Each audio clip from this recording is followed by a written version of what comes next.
Hey everyone, it's Blake, and I just wanted to take a few minutes to talk about the Neon Challenge and music. And this really goes for indie game development and music, but I thought I'd just put this out here. Two resources. One I learned about just a couple days ago and really blew my mind. So, Jamendo is a site that I use and I really enjoy. It has a couple of features, right? You can go into this whole licensing area, or you can also just go into the listen music area. If you go into these indie artists here, there are songs that you can download and use in your games if you watch the licensing very, very carefully. So many of the songs will have clauses like non-commercial. They don't want it to be used in a commercial project. Just don't use that. Or many times what you can do is the free version has that non-commercial clause, but you can also spend like $50 and license that song if you really like it and want to use it in your game. Then you can spend $50 and use that song in your game to get a commercial license. It's $50 or $100 depending on the project it is that you're using it for or whatnot.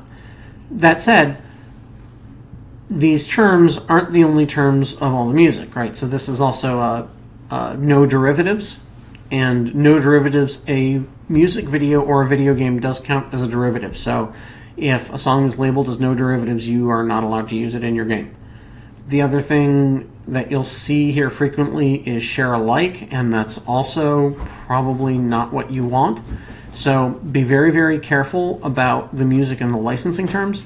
But for example, Axel and Arth is a band that I really like, and they have a couple of songs on here, right? Breathe and Funktown, and both of these are really good songs, and their license terms are very liberal, right? So this is a attribution-only license, so you have already been granted a Creative Commons Attribution 3.0 international license, so you are allowed to download and use this song so long as you properly attribute the band in whatever way you want.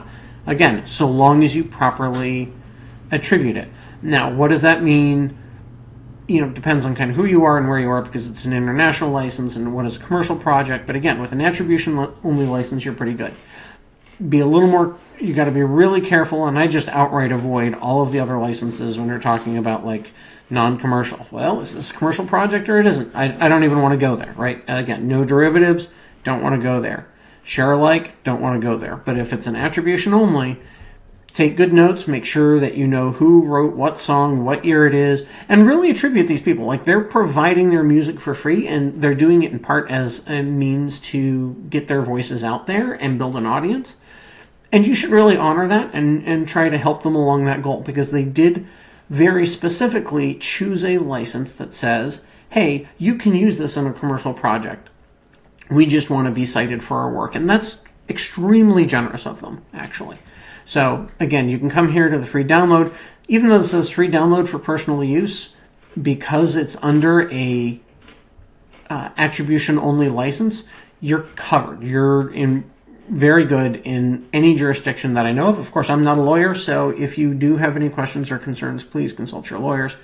But this attribution-only license is extremely liberal, and you can generally use it in commercial projects. And again, if there is a song that you absolutely love, you can also get a license on Jamendo licensing. Now, what's interesting about that is I always chuckle that they're selling a license to use the music, even though you already have the license to use the music. So just be a little aware of that. But be very careful when you're going around. Jamendo has some great music. It also has some music that's a little harder to find appropriate uses for. So keep that in mind. You do have to do some digging and diving to find just the right kind of music for what it is that you want to do. So this is a resource that I've used a lot. I've used it in some of my games. That said, the other resource that I have just come across, and it absolutely blew my mind, is Amper. So Amper is a machine learning tool to compose music. So you can actually create your own music. So I'm just going to log in here, and they have templates. I'm just going to go hop into this chill hip-hop breakdown.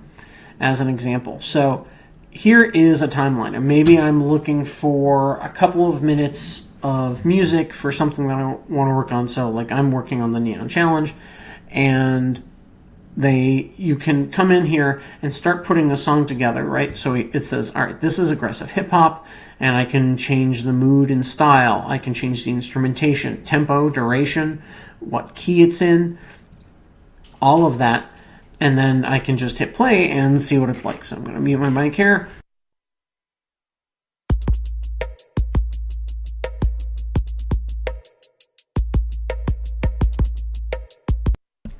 All right, so I'm liking that, right? That sounds like that's a good intro to another piece, and you can come in and add accents, right? So maybe you want to put a punch tom in there, right? I don't know.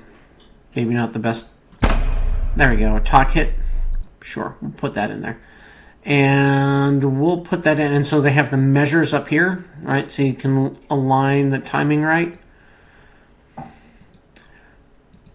And so then you just hit click to render, and it will re-render the music. Now, you can also say, hey, I want to rewrite it and have a different tempo, or use different instruments, or have a different mood, and you just hit a button, and the machine learning algorithms do their best to match things up and make it work. So it's really pretty slick. Here we go again.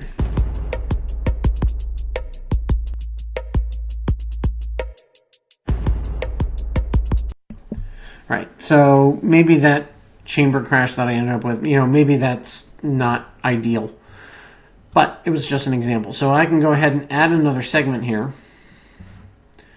All right, and so this is also aggressive hip hop. And so maybe I want to change the mood on this, and then I can go in, and I can click edit, and mood and style, hip hop, reflective hip hop, sure. Now, the problem is between these two genres, the tempo and whatnot's really different, but I can copy this and I say, I want to match the rhythm, chords, tempo, and instrumentation. You know what? I don't want to match the tempo. I want it to slow down a little bit. And then I click render, and it's going to match all of those parts of the songs and try to come up with a cohesive tune, usually. Every now and then, oh, yep, nope, we're good. So I'm just going to skip to this part and see what we got.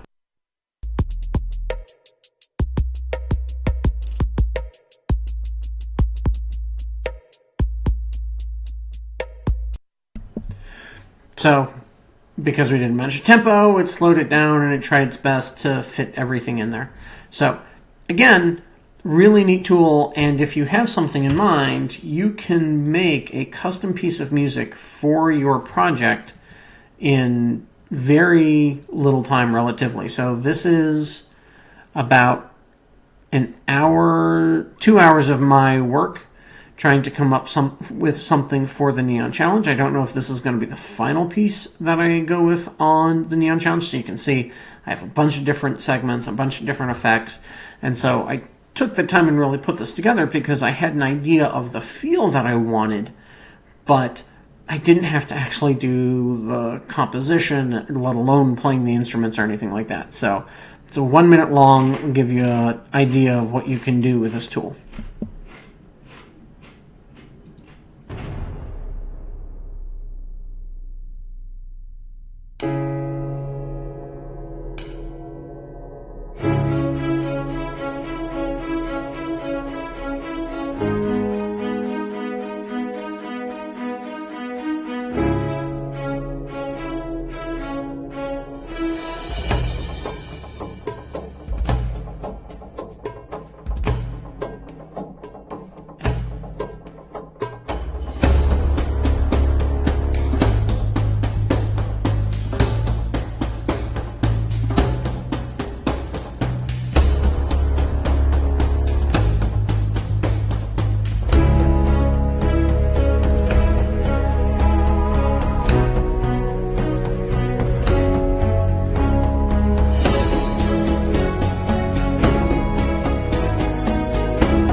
So for me, not really knowing much about the inner workings of music, but much more being a music aficionado and wanting something, this was an amazing tool to be able to put this together and say, yeah, I have a piece of music that I can use for this, and I can just download it, and it's even credited to me, which is, it feels a little weird because I feel like the machine learning algorithm did way more work than I did, but that's fine. And right now it's free because it's in beta. There are some bugs with it. I did run into cases where I had to close the program, reopen it. I also ran into things where I accidentally had a segment of a genre I didn't intend, and it wouldn't go, and it would come up with a message that says, hey, I can't do this, change the tempo or the duration or something because I can't make these things go together. But it wasn't really obvious exactly what was going on. So highly recommend you should at least check it out if you're looking for some tunes, because I'm very, very impressed with this as a product. So I have no idea what they're going to charge once it's actually a thing. Hopefully it won't be an arm and a leg, because I see lots of potential uses for this in cutscenes and indie games and stuff like that. So if you have any questions, as usual, go ahead, drop me a line, and I will do my best to answer them to the best of my ability. In the meantime, have fun and keep creating out there.